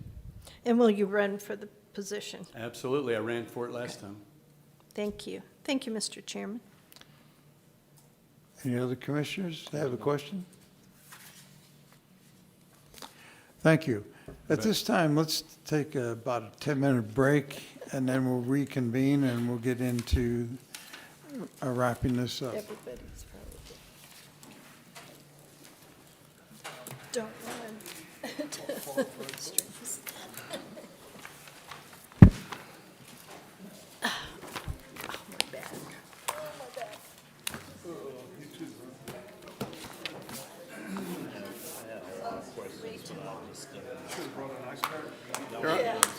Yeah. You don't like cell phones, huh?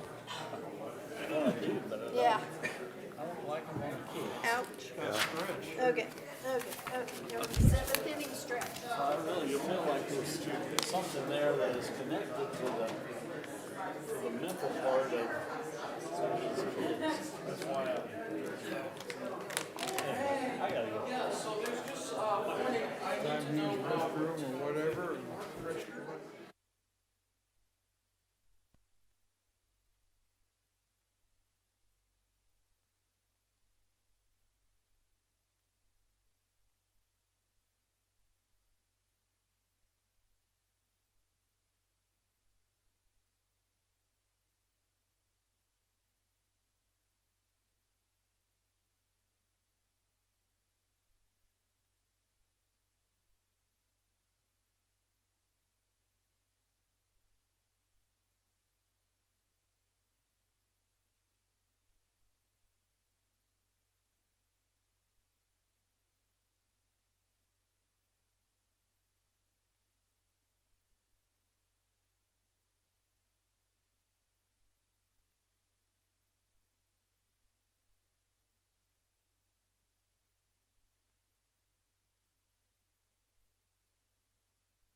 If everyone could make their way back in, we'll reconvene this meeting. Better wait for Cindy. Better wait for Cindy. Yeah, where's Cindy? We'll just- As soon as our clerk gets back in here, we'll get the meeting restarted.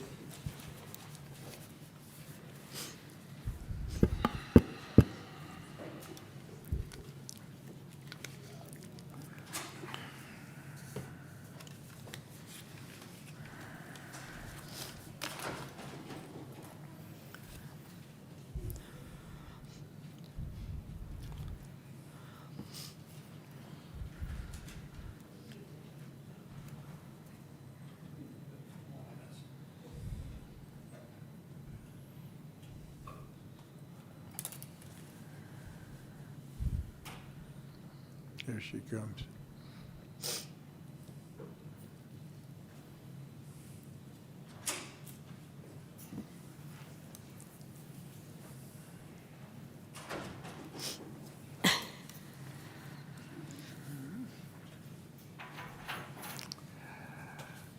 Okay, we'll reconvene this meeting. And at this time, if any of the commissioners have any further comments or questions they'd like before we entertain a motion? Mr. Chairman, I would like to ask a question of Representative Cook.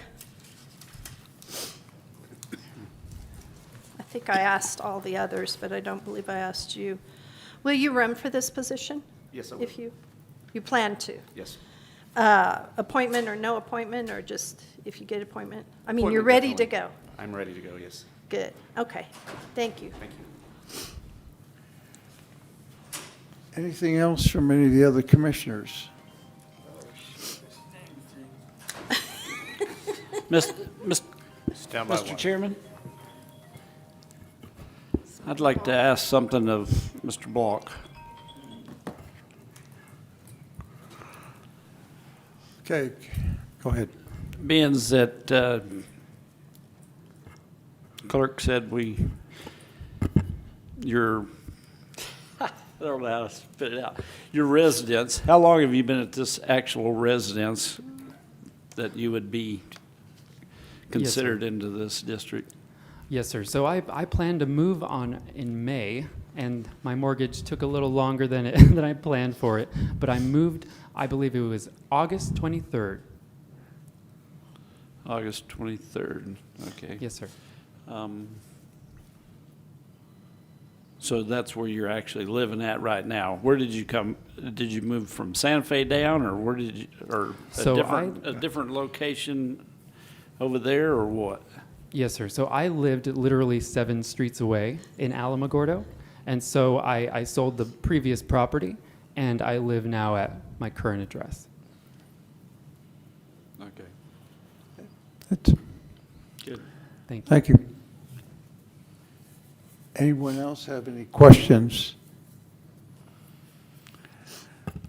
At this time, I'll entertain a motion. Mr. Chairman, I move we select Rex Wilson for his replacement for Nicholas Paul in Senate Seat 33. Second. We have a motion by Commissioner Wade and second by Commissioner Corn. Any further discussion? Mr. Chairman, I ask for a roll call vote. Yes, we will have a roll call vote. Cindy? Commissioner Dana? Yes. Commissioner Wade? Yes. Commissioner Corn? Yep. Commissioner Perry? Yes. And Commissioner Taylor? Yes. You have a quorum, sir. 5-0 vote for Mr. Wilson.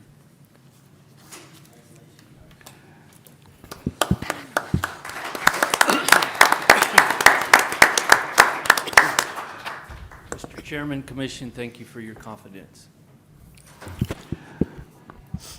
Unscheduled communication, anyone wishing to speak to the commission at this time, limited to 3 minutes. Mr. Chairman, I see somebody from ENMUR. Would you please come up here and tell us what you're going to do with all that money?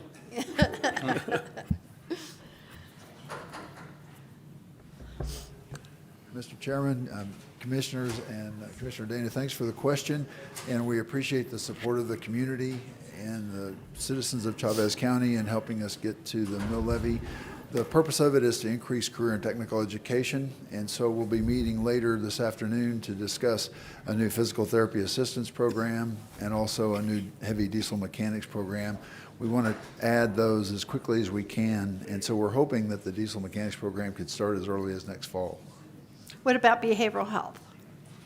So within our program, we do have pathways for students to do programming in arts and sciences where they can earn an associate's degree and they can become licensed in the fields of addiction with the programming that we offer on campus, and then they can go on to other bachelor degrees in Portales or other universities, and they can pursue their further studies in master's degrees, whether it's social work or psychology or counseling. Yes, ma'am. I will tell you, like I always told the school system when I was in the legislature, when you do all this stuff and you implement or build or whatever, would you please invite the taxpayers to come in and look, because they're visual. I know everybody had heartburn. I know a lot of people had heartburn. Why should I raise my taxes? What is it going to do? But if you show them and show the taxpayers, this is what we're going to do, this is what we're doing, and I know you do outreach with the students and stuff, but the outreach needs to be with the taxpayers. That way they know that they're investing, plus they can see the investment. Okay. Thank you, Commissioner. Appreciate Thank it. you. Thanks, sir. Congratulations. County Manager. Mr. Chairman, Commissioners, as always, I am thankful that you are all here to make these tough decisions. And it was a tough one today. We certainly had a lot of very, very good candidates. I mean, the level of expertise was just amazing today. And appreciate you stepping up for our community and doing what you have to do. I know it was not an easy choice for anyone. Thank you for all you do for us. Thanks to all our staff for all the great work that they do. And we look forward to our meeting next week. And thank you also for taking the one item a little that we just really need to get that done. So we want to thank you for taking a moment to take care of that for us. That's all I have. Thank you. Dara? Thank you. Thank you, Mr. Chairman. I'm sad everybody left. I mean, gosh, you guys, thank you very much for, see ya. And I was very impressed with all of the resumes and also with the young people that we had that stepped up to the plate. I hope they don't get discouraged. I hope they do stay involved, and I hope that they do continue, and maybe we can continue some of these. We need a fight in Santa Fe.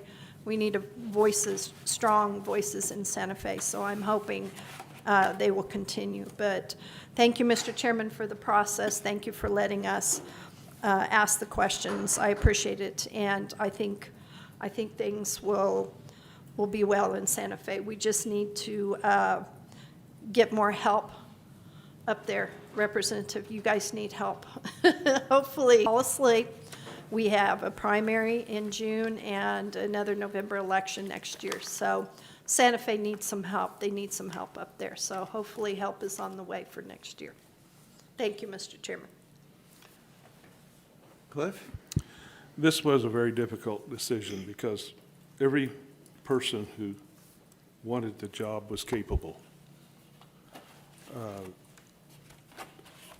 I felt Mr. Wilson was at this moment, was the best candidate in this situation.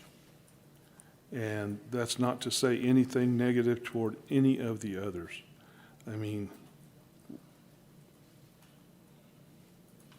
I wish I was half as eloquent as the majority, as everybody else. And I want to thank everyone, and I was going to say a little bit more, but they all left. John's Except for here. one. John's Thank here. you. Thank you for John. staying, John. And we'll appreciate you and everything you're doing up there, too. and hope you continue. Thank you. I think we had an outstanding group of candidates. It was kind of hard for me to pick and choose after reading everybody's resume and everything, and then I got hung up on some little issue, and I couldn't think of nothing else after I got past that. But anyway, Mr. Block, I appreciate you doing what you're doing and keep fighting the fight. And I mean, that's all we can do is just keep plugging away. So I do appreciate it. Thanks. That's it? Usually you're longer than that. Again, I'd echo a little bit of what the other commissioner said, is it's a very hard decision, but it's nice to come up here and see such good fighters backing the conservative values that we all share and have. I really don't think we could have gone wrong. That said, I'm a little upset that three of us at least have had to do this five times in the last 2 years. I talked to the commissioners before me, 16 years worth, and they didn't have to do it once, and I've had to do it 5 times. So I don't know if I'm better or worse for it, but we all learn going through the process. So what I have learned is we have some incredible people in this state that are doing very hard work for us, and I got to commend you, Mr. Block, because every time we do one of these, you learn something more, and I have learned that you are a workhorse, and you stand for our values, and I very much appreciated you being the #1 conservative value, and you're going to probably be knocking on Mr. Wilson's door there pretty quick. So he's back there behind you already looking at you, seeing what you're doing. So I appreciate the competition, but I absolutely appreciate the leadership and the professionalism out of both of you. And I hope you can thrive off of each other and make this a better state, even given the circumstances. So thank you both. Commissioners, I'd like to thank all of you for your diligence and hard work in looking at all these candidates and viewing it, and I think it was a good effort by everyone, and I appreciate the hard work that every one of you put in and the thoughtfulness and your questions. And Mr. Brock, I want to thank you for your great service in the House, and we look forward to serving there this coming year if that's what way it works out. And Mr. Wilson, we sure appreciate you going forward. But I just want to thank everyone, and with that, we're adjourned. Mr. Chairman, before they go offline, I want to be sure and remind people who aren't in the room that there are still 2 additional counties that have to make their decision, and then That's the right. governor will choose from whatever list of names is sent forward. If there's multiple names, then she'll have the opportunity to choose who she wants or deny who she wants. And if it happens to all be the same name, well, then she has no choice. But I just wanted to make that clear to anyone online. Thank you, sir.